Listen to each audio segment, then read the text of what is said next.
Now, thank you, Chairperson. I would like to answer or introduce two extensions in this debate. Firstly, does the U.S. have a duty to contribute to global economic growth? Secondly, why this policy goes against ideological position of Biden's administration, which is protecting the weak. All rebuttals to the other side of the house will be incorporated. So let's go to the first question. Whether U.S. does have a duty to contribute to global economic growth. We don't believe so. U.S. does not have such a duty to make a contribution to economic growth, and this proposal does not work in that way. Two counter-analysis. Number one, democratically elected government is primarily responsible and accountable for voters, not to the other nations. If we have extra budgets, yes, it is important to engage with external charitable activity, but not to the extent that such activity damages the domestic interests and profits. For example, humanitarian intervention, provision of ODA or accepting refugees. If we have extra budget, we do that. But that's an extra option, but not imperative or obligatory. Especially in the context of COVID situation, defending voters' interests should be the sovereign priority. Secondly, U.S. joining free trade agreement does not necessarily benefit other nations. Economic growth of other nations, because American tech giants such as Google, Amazon, Apple, Facebook, Netflix, and those American tech giants might invade the market of smaller countries like Malaysia, Brunei, Vietnam, and Mexico. And the tangible harm happens if that happens, because the act of the U.S. is seen as invasion and neocolonialism. So disparity or power imbalances damages the position of the United States because the tension, hostility, antipathy goes against the U.S. and that is exaggerated from people in smaller nations. So U.S. will lose allies. Countries will become less cooperative. Closing pointed out that now China and Russia are rising its power, its presence. Now Trump waged the economic war against China.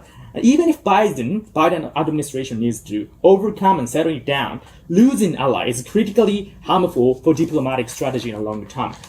Even if United States need to be an counter force, economic invasion is not the way to go. We have strategic and security and military partnership, and that is much better. We have military bases in Southeast Asia, which does not cost a lot, which does not fundamentally harm domestic industry. That is why we believe, in conclusion, U.S. does not have an obligation, and even if they have, it doesn't work.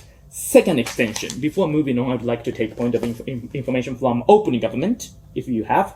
Well, you can point later. I will take anyway. So moving on, second extension. This policy goes against ideological position of Biden, which is to protect the weak, poor, vulnerable, and minorities.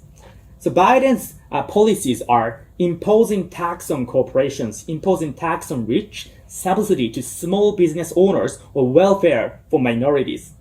Protecting domestic industry and labor is the ideological priority of Biden's regime. That's what was explained in pre-election manifesto. However, rejoining the agreement diametrically goes against this advocacy and manifesto. Two levels of analysis. Number one, free trade usually damages small business owner who don't have a capacity or capital to compete, which directly clashes with closing. Let me explain the mechanism. After joining the free trade agreement, cheap goods are imported to U.S., such as automobiles, agricultural products, labor force, and natural resources from many different countries. Let's say Toyota, Japanese car was exported to U.S., and U.S. automobile companies like Ford were struggling a lot.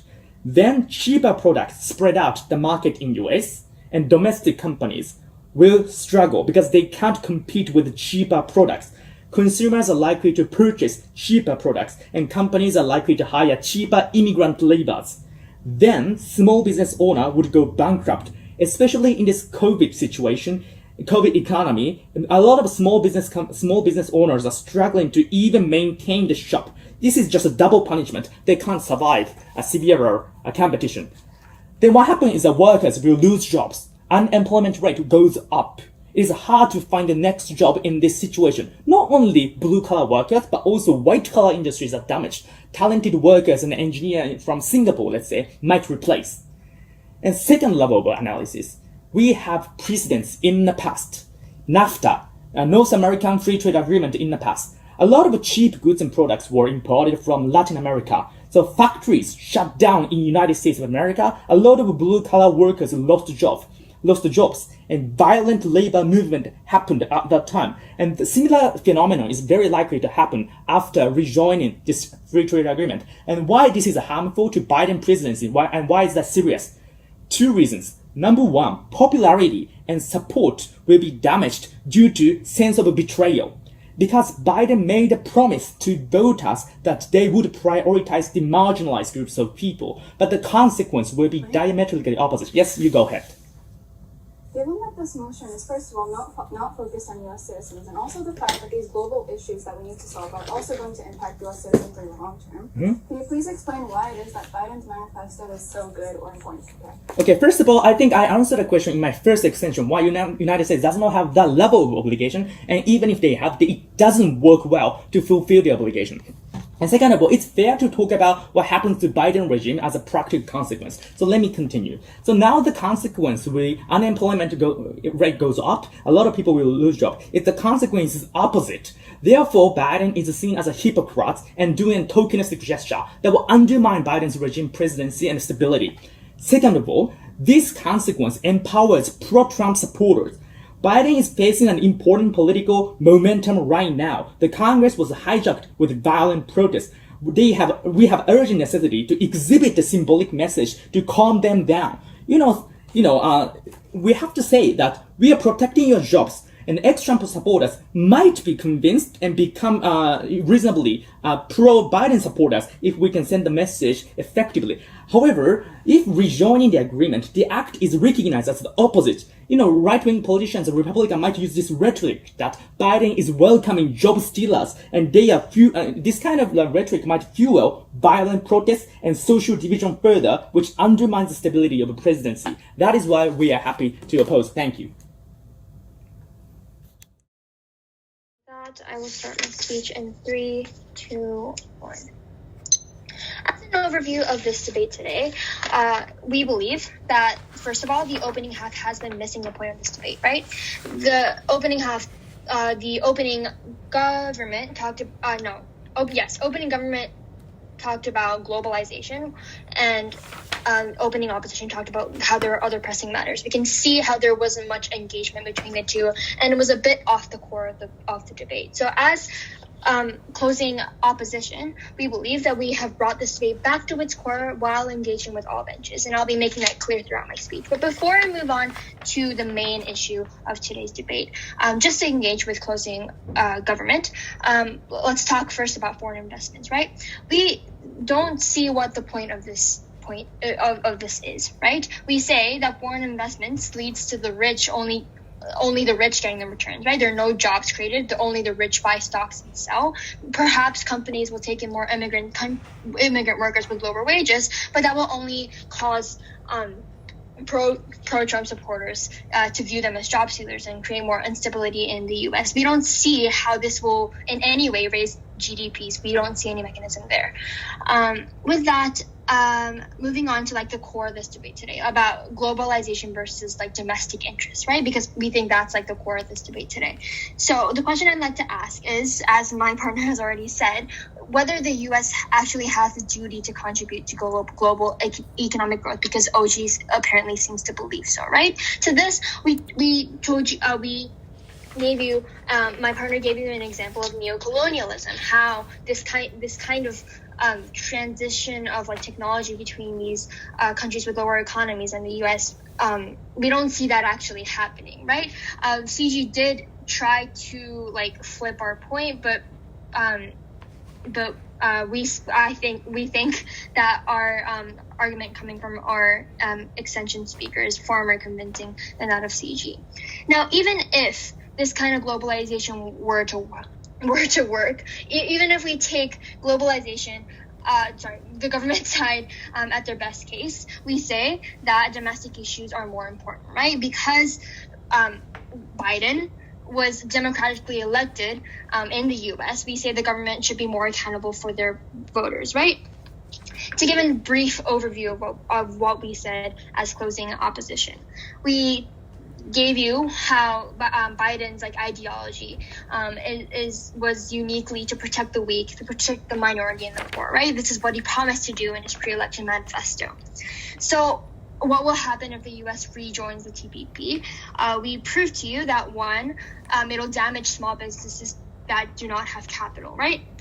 These small businesses, because cheaper products from countries with lower wages, not only are those products made with employers with lower wages, there are no tax tariffs.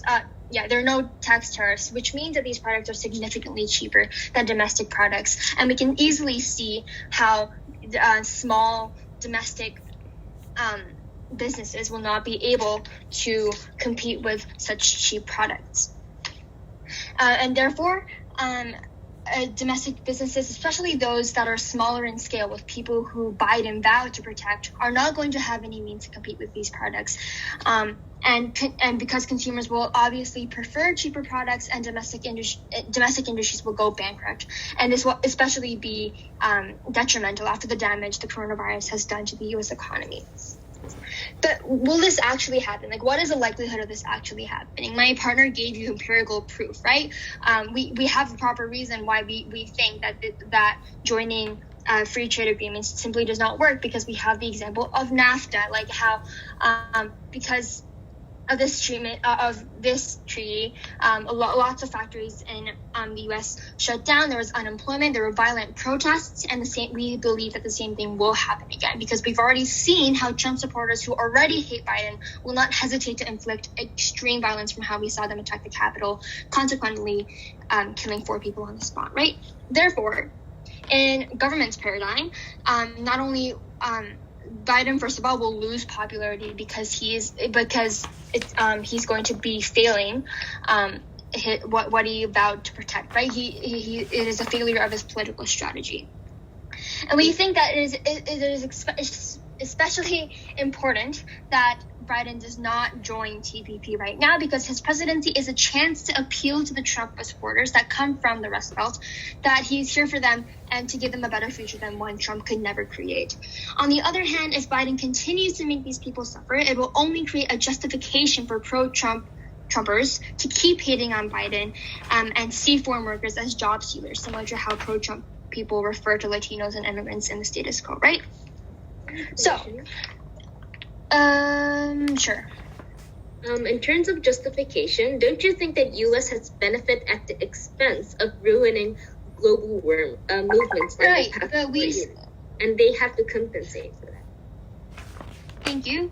But as I said before, we only see harm in government's paradigm, right? We don't see how these poor countries with lower economies are going to benefit from this treaty as well, right? Because we already talked to you about neocolonialism. We gave you examples of how U.S. tech giants like Google, Amazon, and Apple can easily take over the markets of smaller nations like Malaysia and Brunei, right? And therefore, we will not be compensating, but rather we will be harming these countries more. We don't see any benefit on their side, and rather we value military partnerships, security partnerships. There are other ways that we can benefit these countries other than free trading, and therefore, because we believe that this motion will only cause harm for both sides, there are no benefits on both sides in government paradigm, and it is and in order to protect domestic interests and sustain popularity of the Biden administration, in order for a stable America, they're very proud to oppose.